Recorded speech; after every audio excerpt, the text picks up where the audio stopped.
Marie, I need money again. As I mentioned the other day, I have a lot of expenses this month. I just gave you $200 the other day, right? Is it gone already?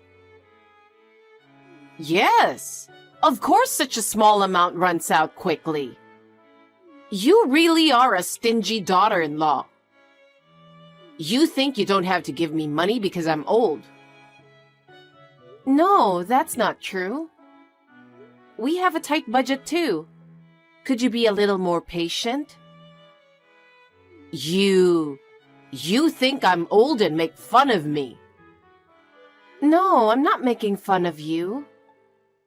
Could I be more patient? Is that something a daughter-in-law should say? Don't be silly. I'm in trouble, and you're not doing your duty as a daughter-in-law. You are truly heartless. It pains me to say this, but we are doing the best we can. We have to pay for our child's education. And if we have to spend any more money on you, our family budget will be strained. Huh? Are you saying it's my fault? What are you talking about? You're my daughter-in-law. You're supposed to put me first. I don't care about your child's education. That's out of the question. Besides, realistically, I can't do this anymore. I'll talk to my husband about it, but I can't take this any further. Oh, enough. I knew you couldn't fulfill your duties as a daughter-in-law. You won't give me money, and you won't do what I say. You really are useless. Even if you say that, you can't even do a good job with the housework, and you're a terrible cook. I'm sure my son is not happy at all. I'm trying my best in my own way. I do my best in housework and cooking every day. Your hard work is useless. It's not enough at all. I pity my son and my grandson. My son and husband are happy to eat my cooking. If your family is happy, that's all that matters. You are so self-satisfied. Nobody wants to live such a poor life. But I was taught to live modestly, so... It's really embarrassing to be so poor despite being the daughter of a doctor. You should be more devoted to me and improve your life. Anyway, we're at our limit too. Please don't ask us to do more than we can. Oh, enough. I was wrong to expect so much from you. Oh no. Please take a look at your own lifestyle as well. You really are inflexible. Happy birthday. I can't believe it's your 60th birthday. That's something that touches my heart. I hope you continue to live a long and healthy life. It's rather hypocritical, isn't it? Actually, you don't think like that at all, do you? How could you think like that? What are you talking about? That's not true. I sincerely wish you good health. Really? Of course I do. I see. That's good. Then please prepare $10,000 as a gift for my 60th birthday. What? Do you have something to complain about? You're the eldest son's wife, so it's only to be expected. Regardless of being the eldest son's wife, we cannot afford to give $10,000 as a birthday present. Let me tell you something. We haven't received any wedding gifts or baby gifts at all. Oh, is that so? So what? What? Are you forgetting or just misunderstanding? No, it's true. But you're right. I guess I didn't give any gifts because there's no value in celebrating a failure of a daughter-in-law and grandchild. I don't mind what you say about me, but please don't speak ill of my son. Well, it's true. He doesn't smile at all. He's just a sad little boy and he isn't cute. That's my son's personality. I know that. Isn't that called a developmental disorder? Even if that's the case, I still love my son. Honestly, if my son had married a different woman, we wouldn't have ended up with such a useless grandchild. My son drew the short straw, didn't he? What are you trying to say? I heard your father's a doctor, so I thought I would have a talented grandson. What a disappointment. I don't think we caused any trouble for you. Of course not. I don't want my eldest son's family to bother me. My husband told me you also have received an inheritance from your late husband, didn't you? Why do you want money so badly? You don't have to ask me that. My inheritance from my husband has already been used up. Huh? I heard he left you quite a bit of money. Shut up! You're an insane daughter-in-law to ask about your mother-in-law's savings. I was just asking a genuine question.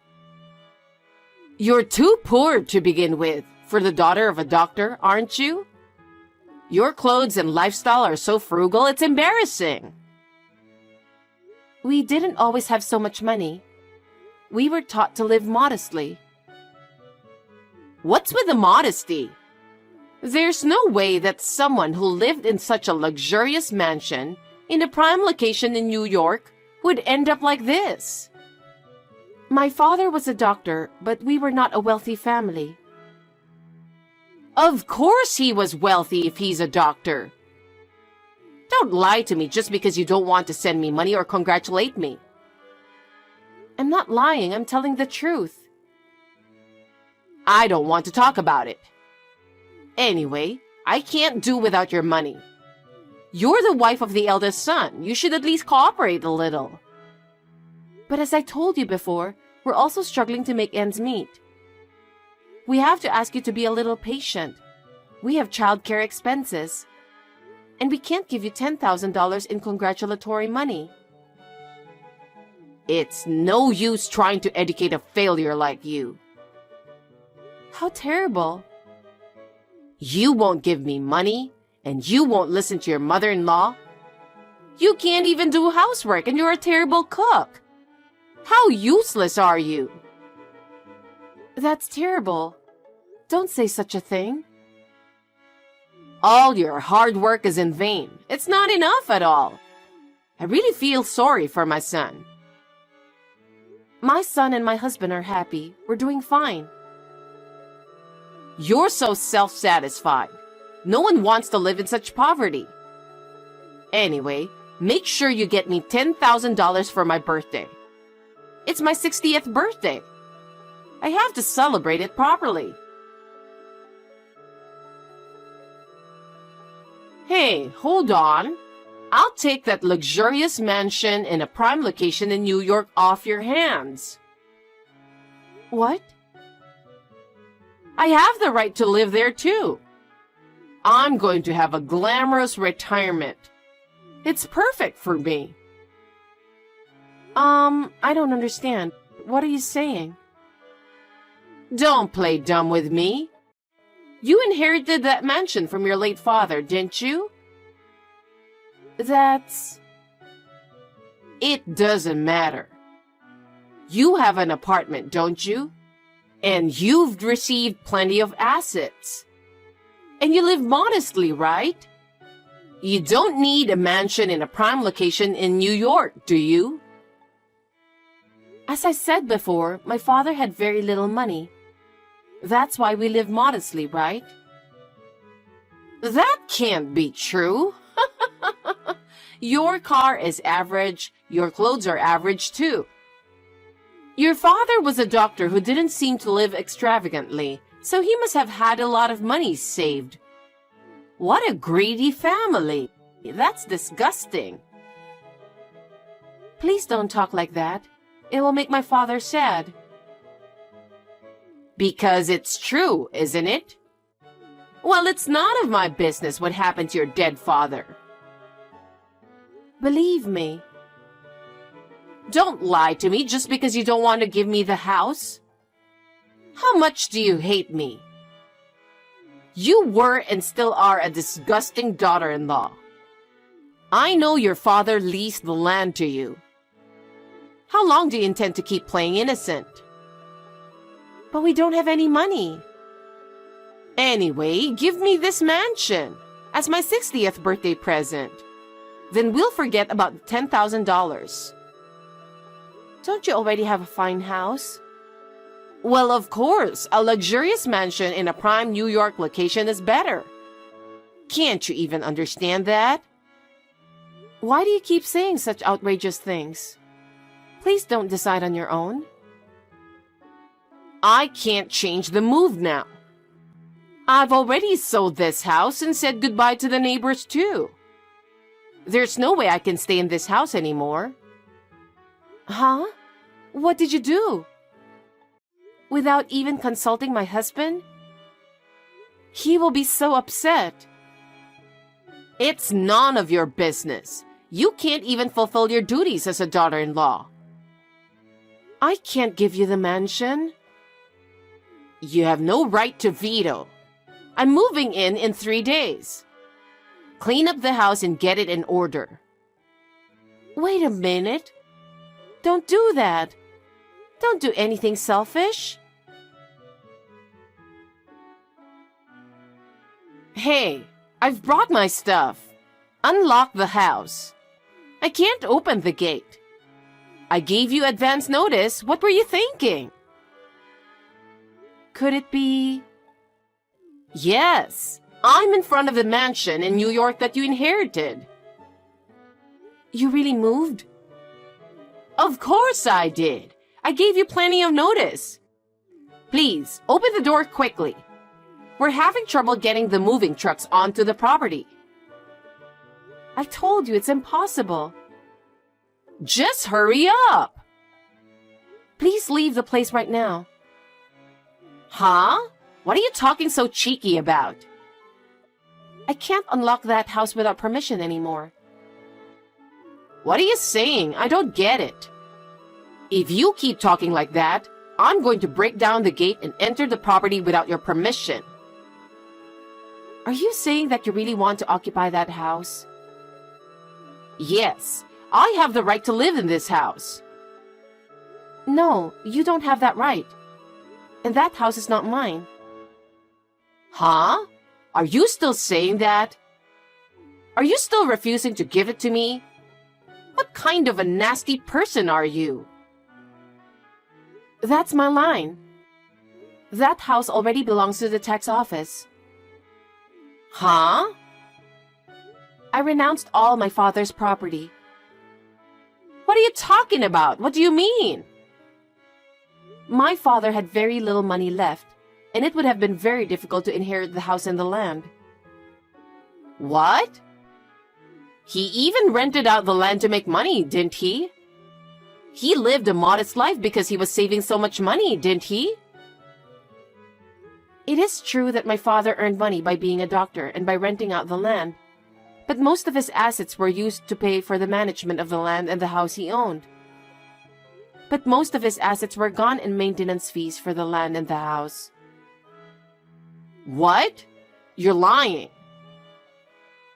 My father has been protecting the land out of a sense of duty because it was left to him by his ancestors. He didn't want his children to have to bear this burden. He told me before he passed away that he wanted this to end with my generation.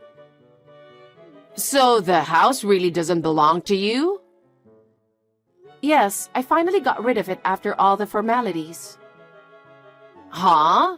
Then what about me? I've already moved out. I don't care what you say. I told you never to go, remember? You're the one who ignored me and went through the moving procedures. I gave up my house. What? You really sold it? I thought you were bluffing. It's true. I sold the $400,000 house for $300,000. Why did you go to such lengths to move? It was a fine house your husband built. Because of debt. Debt? What on earth does that mean? One day, my friend invited me out for a drink and took me to an escort club. Since then, I've been hooked. What? Escort club? At first, I decided to spend a certain amount of money. But there was this boy that I really liked. Every time I went out, I got more and more passionate about him, and I would do anything for him. No kidding. He's the top-ranking escort, and he's going to move to New York. He's a very promising boy. Of course he's handsome, but he's also kind and classy. He's not like the other guys. That's what makes escorts good. What? You haven't seen him. He's nothing like your son. My son may not look good. He's been accepted to medical school, though. Huh? It's a state university, so it won't cost much and we're relieved too. What are you talking about? There's no way that idiot can go to medical school. There was a time when my son's communication skills were not as good as others. But he was always good at certain things, like studying. I had set aside some money for school expenses just in case. I'm proud of him because he got into a state university without spending all of his tuition money. He did? Yes. My late father used to say that he has the same personality as me. Oh my God! How could a failure get into a state medical school? So thanks to my son, we saved up enough money to pay for college. We decided to buy a house in the suburbs. What? I've always felt suffocated living in the city. My son's college is also in the rural area, so we decided to take this opportunity to move there and build a house. I didn't hear that. No way. I didn't say anything. My son didn't really like the city either, so I thought it would be a good opportunity for us as a family. Who's going to look after me in my old age? You have a favorite escort, don't you? Wouldn't it be nice to dedicate your whole life to that person? I hope he will take care of you well. Don't be silly. Are you kidding me? I'm so relieved to have my eldest son and his wife. We don't want a mother who's crazy about escorts enough to sell her house. Huh? Also, my husband has a message for you. He's going to stop sending money to you from now on. Why? I've put up with it until now, but trying to move into the house I inherited without permission is just too much. I'm fed up with your extreme lack of common sense. Wait a minute. What am I supposed to do if you stop sending money? I don't even have a place to live. I've come to New York. Why don't you just go live with your favorite escort? Then you wouldn't have to pay rent, right? That's a great idea. Don't be silly. He's the top-ranking escort. There's no way I can live with him. I can't believe you are so crazy about escorts. So no matter how much money you gave him, it was never enough. I knew you were buying brand-name clothes and bags, but I had no idea that you were giving those to an escort. I sold my house to pay my debts. What? It's because you were living beyond your means. It wasn't supposed to be like this. I just wanted to have a good life. Having huge debts is far from having a pleasant life. I believe that living modestly brings much more happiness than anything else. Hey, Marie. Do something about it. You are my daughter-in-law, right? I've been supporting you for a long time now, but I've reached my limit. I don't have a place to live.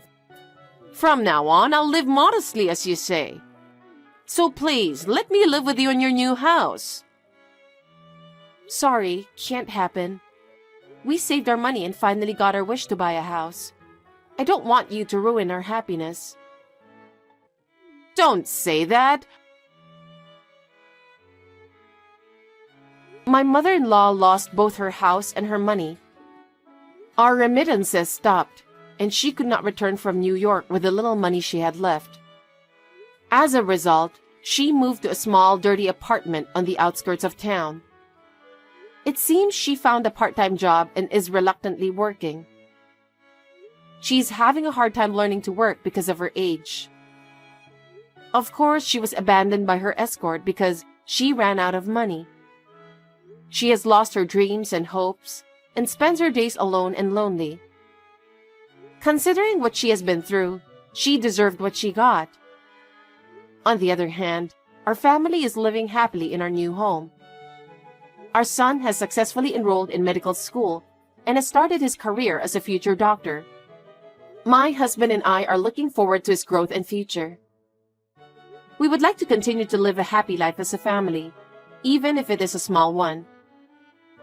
I hope our family of 3 will continue to live modestly and happily together.